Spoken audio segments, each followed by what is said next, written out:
Hello investors, स्वागत है आपका हमारे यूट्यूब चैनल पर। क्या सुजलॉन मल्टीबैगर बन सकता है या वेल्थ डिस्ट्रॉयर होगा? आइए हम इस वीडियो में अच्छे से समझेंगे। सुजलॉन एक ऐसी कंपनी है जो कर्ज के तले डूब चुकी थी, लेकिन अब धीरे धीरे अपना कर्ज चुका रही है और कंपनी प्रॉफिटेबल बन रही है, जिसके वजह से ये बहुत सारे इन्वेस्टर्स का अट्रैक्शन का सेंटर बन चुका है। तो हम इस वीडियो में कंपनी का फंडामेंटल एनालिसिस करेंगे और लास्ट में कंक्लूजन निकालेंगे। तो चलिए देखते हैं इस कंपनी में कितना दम है। देखिए, ये कोई बाई और सेल रिकमेंडेशन बिल्कुल भी नहीं है। इन्वेस्टमेंट हमेशा अपने डिसीजन के बेसिस पर किया जाता है। तो चलिए देखते हैं। सुजलॉन एनर्जी भारत की एक रिन्यूएबल एनर्जी कंपनी है जो मेनली विंड एनर्जी में काम करती है। यह दुनिया भर में विंड टरबाइन बनाती है और इंस्टॉल करती है। एक समय यह कंपनी बहुत बड़े घाटे में थी, लेकिन अब धीरे धीरे अपनी स्थिति सुधार रही है।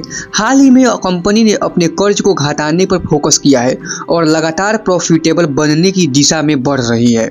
सुजलॉन ने नए विंड प्रोजेक्ट्स पर काम शुरू किया है।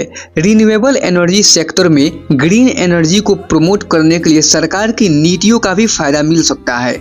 आइए कंपनी का डेटा देखते हैं। कंपनी का पीई रेशियो 64 है, जबकि सेक्टर के 73 कंपनियों का एवरेज 52.08 है, यानी सुजलॉन का पीई थोड़ा ज्यादा है। आइए कुछ फेमस कंपनियों से कंपेयर करते हैं। टाटा पावर का पीई रेशियो 29 है, जेएसडब्ल्यू एनर्जी का पीई 46 है जो सुजलॉन से कम है। अडानी ग्रीन का पीई 92 है, इससे सुजलॉन का पीई कम है। पीई रेशियो के हिसाब से यह स्टॉक न तो बहुत सस्ता है और न ही बहुत महंगा। सुजलॉन का price to book value ratio 16 है। टॉप 7 कंपनियों के मुकाबले यह ठीक है, लेकिन 73 कंपनियों का एवरेज 6.13 है, जिससे यह ज़्यादा लगता है। लेकिन price to book value ratio ज़्यादा होना हमेशा महंगे स्टॉक का संकेत नहीं देता है, बल्कि यह भी दिखाता है कि कंपनी की ग्रोथ स्लो है। जिस कंपनी पर कर्जा ज़्यादा होता है उसका बुक वैल्यू कम हो जाता है। वैसे भी इस कंपनी पर बहुत ज़्यादा कर्जा था और ये अपना धीरे धीरे डेट कम कर रहा है। सुजलॉन के इन्वेस्टर्स को इसके प्रॉफिट ग्रोथ पर भरोसा है, इसीलिए वो इसको प्रीमियम पर भी लेने के लिए तैयार हैं। सुजलॉन पहले कई सालों तक लॉस में थी, लेकिन अब धीरे धीरे प्रॉफिट में आ रही है। जब कोई कंपनी लॉस से प्रॉफिट में आती है तो शेयर प्राइस तेजी से बढ़ता है, लेकिन बुक वैल्यू धीरे धीरे बढ़ती है। इसी वजह से शेयर का price to book value ratio ज्यादा हो जाता है। सुजलॉन की बुक वैल्यू सिर्फ 3.32 है, जो बहुत कम है। इसका मतलब कंपनी का नेट एसेट वैल्यू कम है। इसकी वजह है कंपनी का भारी कर्ज। लेकिन अच्छी बात यह है कि कंपनी धीरे धीरे अपना कर्ज चुका रही है। आइए दिसंबर का क्वार्टर रिजल्ट देखते हैं। Quarterly sale growth. पिछले क्वार्टर में कंपनी ने 872 करोड़ से ज़्यादा की सेल की, जो पिछले साल के कंपेयर में 91% ग्रोथ दिखाती है।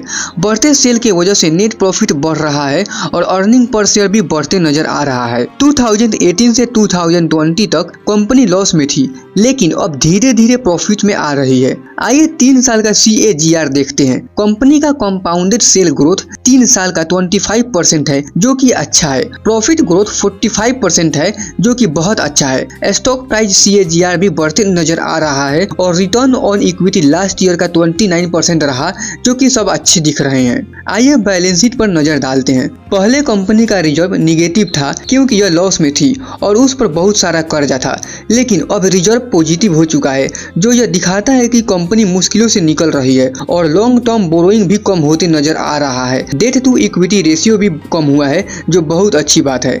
एसेट और कैपिटल वर्क इन प्रोग्रेस भी बढ़ रहा है। शेयर होल्डिंग पैटर्न्स देखते हैं। मार्च 2017 में प्रोमोटर होल्डिंग 21% थी, जो धीरे धीरे घटकर अब सिर्फ 13.25% रह गई है। प्रोमोटर्स का शेयर बेचना पॉजिटिव और निगेटिव दोनों हो सकता है।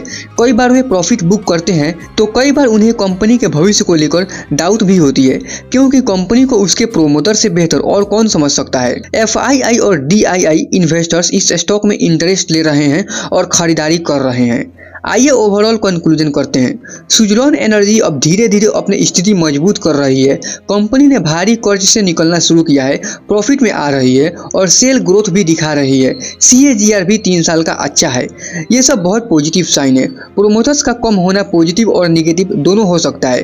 कंपनी क्वार्टर रिजल्ट अच्छे दे रही है, जिससे इन्वेस्टर्स को भरोसा है। अगर 1-2 क्वार्टर के नतीजे खराब आए तो फिर से इन्वेस्टर्स पैनिक हो सकते हैं।